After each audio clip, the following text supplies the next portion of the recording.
এভাবে দিলে কিন্তু আপনার যে টেক্সটগুলো থাকবে সেগুলো কিন্তু দেখতে অনেক সুন্দর লাগবে।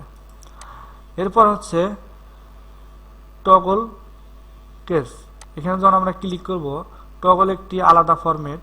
এই ফরম্যাট ব্যবহার করে কিন্তু আপনি আপনার টগল যে লেখাগুলো আছে সেগুলো কিন্তু আপনি খুব সহজেই লিখতে পারবেন। আশা করি বিষয়টি বুঝতে পেরেছেন।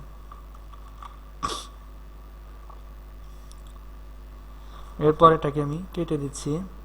দেওয়ার পরে আমাদের কিন্তু ক্লিপবোর্ড ফন্ট দুটি অপশনের কাজ কিন্তু এখানে করে ফেলছি। আমি আবার আপনাদেরকে এই কাজগুলো দেখাচ্ছি। এখানে পেস্টের জায়গায় আপনার এখানে যদি আমরা পেস্টে ক্লিক করি, আমাদের কপি কিন্তু লেখাটা কিন্তু এখানে পেস্ট হয়ে যাবে। আবার এই লেখাটুকুকে সিলেক্ট করে যদি আমরা কাটে ক্লিক করি তাহলে কিন্তু এটা কাট হয়ে যাবে। আর এই লেখাটাকে আমরা যেহেতু কপি করা আছে, এখান থেকে আমরা আবার কপি করলাম। কপি করার পরে এখানে আমরা দিয়ে দিচ্ছি, আর এটার আমরা কালারটা চেঞ্জ করে দেই। কালার এটি থাকে, আমি ব্যাকগ্রাউন্ডের কালারটা চেঞ্জ করে দিচ্ছি।